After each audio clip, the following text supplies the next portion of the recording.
தானியேல் அதிகாரம் 2. நேபுகாத் நேச்சார் ராஜ்யபாரம் பண்ணும் 2ஆம் வருஷத்திலே நேபுகாத் நேச்சார் சொப்பனங்களை கண்டான்.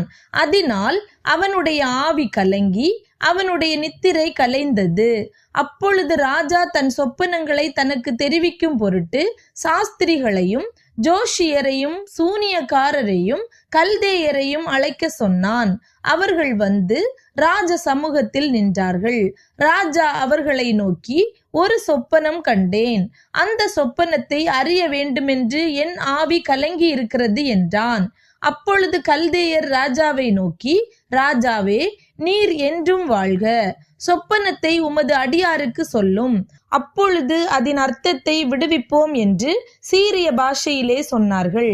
ராஜா கல்தேயருக்கு பிரதியுத்தரமாக, என்னிடத்திலிருந்து பிறக்கிற தீர்மானம் என்னவென்றால், நீங்கள் சொப்பனத்தையும் அதன் அர்த்தத்தையும் எனக்கு அறிவியாமற் போனால் துண்டித்து போடப்படுவீர்கள், உங்கள் வீடுகள் எரு களங்களாக்கப்படும்.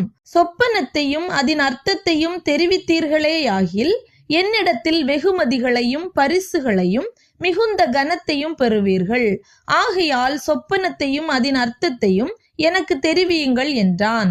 அவர்கள் மறுபடியும் பிரதியுத்தரமாக, ராஜா அடியாருக்கு சொப்பனத்தை சொல்வாராக, அப்பொழுது அதன் அர்த்தத்தை விடுவிப்போம் என்றார்கள். அதற்கு ராஜா பிரதியுத்தரமாக, என்னிடத்திலிருந்து தீர்மானம் பிறந்தபடியினாலே நீங்கள் கால தாமதம் பண்ண பார்க்கிறீர்கள் என்று நிச்சயமாக எனக்கு தெரிய வருகிறது. காலம் மாறும் என்று நீங்கள் எனக்கு முன்பாக பொய்யும் புரட்டுமான விசேஷத்தை சொல்லும்படி எத்தனம் பண்ணி இருக்கிறீர்கள். நீங்கள் சொப்பனத்தை எனக்கு தெரிவிக்காமற் போனால் உங்கள் எல்லாருக்கும் இந்த ஒரே தீர்ப்பு பிறந்திருக்கிறது. ஆகையால் சொப்பனத்தை எனக்கு சொல்லுங்கள், அப்பொழுது அதன் அர்த்தத்தையும் உங்களால் காண்பிக்க கூடும் என்று அறிந்து கொள்ளுவேன் என்றான். கல்தேயர் ராஜ சமூகத்தில் பிரதியுத்தரமாக, ராஜா கேட்கும் காரியத்தை அறிவிக்கத்தக்க மனுஷன் பூமியில் ஒருவனும் இல்லை. ஆகையால் மகத்துவமும் வல்லமையுமான எந்த ராஜாவும் இப்படிப்பட்ட காரியத்தை ஒரு சாஸ்திரியனிடத்திலாவது ஜோசியனிடத்திலாவது கல்தேயனிடத்திலாவது கேட்டதில்லை. ராஜா கேட்கிற காரியம் மிகவும் அருமையானது. மாம்சமாயிருக்கிறவர்களோடே வாசம் பண்ணாத தேவர்களே ஒழிய ராஜ சமூகத்தில் அதை அறிவிக்கத்தக்கவர் ஒருவரும் இல்லை என்றார்கள். இது நிமித்தம் ராஜா மகா கோபமும் உக்கிரமும் கொண்டு பாபிலோனில் இருக்கிற எல்லா ஞானிகளையும் கொலை செய்யும்படி கட்டளையிட்டான். ஞானிகளை கொலை செய்ய வேண்டும் என்கிற கட்டளை வெளிப்பட்ட போது தானியேலையும் அவன் தோழரையும் கொலை செய்ய தேடினார்கள். பாபிலோனின் ஞானிகளை கொலை செய்ய புறப்பட்ட ராஜாவினுடைய தலையாரிகளுக்கு அதிபதியாகிய ஆரியோகோடே தானியேல் யோசனையும் புத்தியுமாய் பேசி, இந்த கட்டளை ராஜாவினால் இத்தனை அவசரமாய் பிறந்ததற்கு காரணம் என்ன என்று ராஜாவின் சேர்வைக்காரனாகிய ஆரியோகினிடத்தில் கேட்டான். அப்பொழுது ஆரியோகு தானியேலுக்கு காரியத்தை அறிவித்தான். தானியேல் ராஜாவினிடத்தில் போய் சொப்பனத்தின் அர்த்தத்தை ராஜாவுக்கு காண்பிக்கும்படி தனக்கு தவணை கொடுக்க விண்ணப்பம் பண்ணினான். பின்பு தானியேல் தன் வீட்டுக்கு போய் தானும் தன் தோழரும் பாபிலோனின் மற்ற ஞானிகளோடே கூட அழியாதபடிக்கு இந்த மறைபொருளை குறித்து பரலோகத்தின் தேவனை நோக்கி இரக்கம் கேட்கிறதற்காக அனனியா, மீஷாவேல், அசரியா என்னும் தன்னுடைய தோழருக்கு இந்த காரியத்தை அறிவித்தான். பின்பு ராக்காலத்தில் தரிசனத்திலே தானியேலுக்கு மறைபொருள் வெளிப்படுத்தப்பட்டது. அப்பொழுது தானியேல் பரலோகத்தின் தேவனை ஸ்தோத்திரித்தான். பின்பு தானியேல் சொன்னது, தேவனுடைய நாமத்துக்கு என்றென்றைக்கும் உள்ள சதா காலங்களிலும் ஸ்தோத்திரம் உண்டாவதாக. ஞானமும் வல்லமையும் அவருக்கே உரியது. அவர் காலங்களையும் சமயங்களையும் மாற்றுகிறவர், ராஜாக்களை தள்ளி ராஜாக்களை ஏற்படுத்துகிறவர், ஞானிகளுக்கு ஞானத்தையும் அறிவாளிகளுக்கு அறிவையும் கொடுக்கிறவர். அவரே ஆழமும் மறைபொருளுமானதை வெளிப்படுத்துகிறவர். இருளில் இருக்கிறதை அவர் அறிவார், வெளிச்சம் அவரிடத்தில் தங்கும். என் பிதாக்களின் தேவனே, நீர் எனக்கு ஞானமும் வல்லமையும் கொடுத்து நாங்கள் உம்மிடத்தில் வேண்டிக் கொண்டதை இப்பொழுது எனக்கு அறிவித்து ராஜாவின் காரியத்தை எங்களுக்கு தெரிவித்தபடியினால் உம்மை துதித்து புகழுகிறேன் என்றான். பின்பு தானியேல் பாபிலோனின் ஞானிகளை அழிக்க ராஜா கட்டளையிட்ட ஆரியோகினிடத்தில் போய் பாபிலோனின் ஞானிகளை அழிக்காதேயும். என்னை ராஜாவின் முன்பாக அழைத்து கொண்டு போம், ராஜாவுக்கு அர்த்தத்தை தெரிவிப்பேன் என்று சொன்னான். அப்பொழுது ஆரியோகு தானியேலை ராஜாவின் முன்பாக தீவிரமாய் அழைத்து கொண்டு போய், சிறைப்பட்டு வந்த யூதேயா தேசத்தாரில் ஒரு புருஷனை கண்டுபிடித்தேன், அவன் ராஜாவுக்கு அர்த்தத்தை தெரிவிப்பான் என்றான். ராஜா பெல்தேஷாத்சார் என்னும் நாமமுள்ள தானியேலை நோக்கி, நான் கண்ட சொப்பனத்தையும் அதன் அர்த்தத்தையும் நீ எனக்கு அறிவிக்க கூடுமா என்று கேட்டான். தானியேல் ராஜ சமூகத்தில் பிரதியுத்தரமாக, ராஜா கேட்கிற மறைபொருளை ராஜாவுக்கு தெரிவிக்க ஞானிகளாலும் ஜோஷியராலும் சாஸ்திரிகளாலும் குறி சொல்லுகிறவர்களாலும் கூடாது. மறைபொருள்களை வெளிப்படுத்துகிற பரலோகத்தில் இருக்கிற தேவன் கடைசி நாட்களில் சம்பவிப்பதை ராஜாவாகிய நேபுகாத் நேச்சாருக்கு தெரிவித்திருக்கிறார். உம்முடைய சொப்பனமும் உமது படுக்கையின் மேல் உம்முடைய தலையில் உண்டான தரிசனங்களும் என்னவென்றால், ராஜாவே, உம்முடைய படுக்கையின் மேல் நீர் படுத்திருக்கையில் இனிமேல் சம்பவிக்க போகிறது என்ன என்கிற நினைவுகள் உமக்குள் எழும்பிற்று.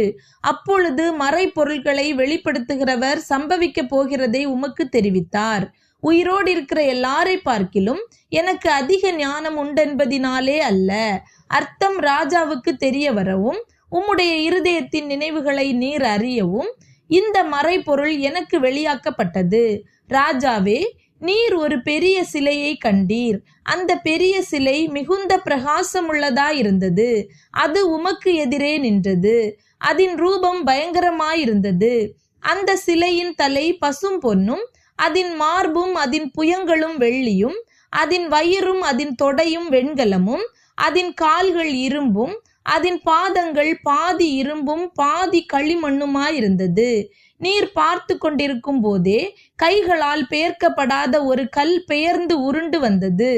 அது அந்த சிலையை இரும்பும் களிமண்ணுமாகிய அதன் பாதங்களில் மோதி அவைகளை நொறுக்கி போட்டது. அப்பொழுது அந்த இரும்பும் களிமண்ணும் வெண்கலமும் வெள்ளியும் பொன்னும் ஏகமாய் நொறுங்குண்டு கோடை காலத்தில் போரடிக்கிற களத்திலிருந்து பறந்து போகிற பதரை போல் ஆயிற்று. அவைகளுக்கு ஒரு இடமும் கிடையாதபடி காற்று அவைகளை அடித்து கொண்டு போயிற்று. சிலையை மோதின கல்லோவென்றால் ஒரு பெரிய பர்வதமாகி பூமியை எல்லாம் நிரப்பிற்று. சொப்பனம் இதுதான். அதன் அர்த்தத்தையும் ராஜ சமூகத்தில் தெரிவிப்போம். ராஜாவே, நீர் ராஜாதி ராஜாவாய் இருக்கிறீர். பரலோகத்தின் தேவன் உமக்கு ராஜரீகத்தையும் பராக்கிரமத்தையும் வல்லமையையும் மகிமையையும் அருளினார். சகல இடங்களிலும் உள்ள மனு புத்திரரையும் வெளியின் மிருகங்களையும் ஆகாயத்து பறவைகளையும் அவர் உமது கையில் ஒப்பு கொடுத்து உம்மை அவைகளை எல்லாம் ஆளும்படி செய்தார். பொன்னான அந்த தலை நீரே. உமக்கு பிறகு உமக்கு கீழ்த்தரமான வேறொரு ராஜ்யம் தோன்றும். பின்பு பூமியை எல்லாம் ஆண்டு கொள்ளும் வெண்கலமான மூன்றாம் ராஜ்யம் ஒன்று எழும்பும். 4வது ராஜ்யம் இரும்பை போல உரமாயிருக்கும். இரும்பு எல்லாவற்றையும் எப்படி நொறுக்கி சின்ன பின்னமாக்குகிறதோ அப்படியே இது நொறுக்கி போடுகிற இரும்பை போல அவைகளை எல்லாம் நொறுக்கி தகர்த்து போடும். பாதங்களும் கால் விரல்களும் பாதி குயவனின் களிமண்ணும் பாதி இரும்புமாயிருக்க நீர் கண்டீரே. அந்த ராஜ்யம் பிரிக்கப்படும். ஆகிலும் களிமண்ணோடே இரும்பு கலந்திருக்க நீர் கண்டபடியே இரும்பினுடைய உறுதியில் கொஞ்சம் அதிலே இருக்கும்.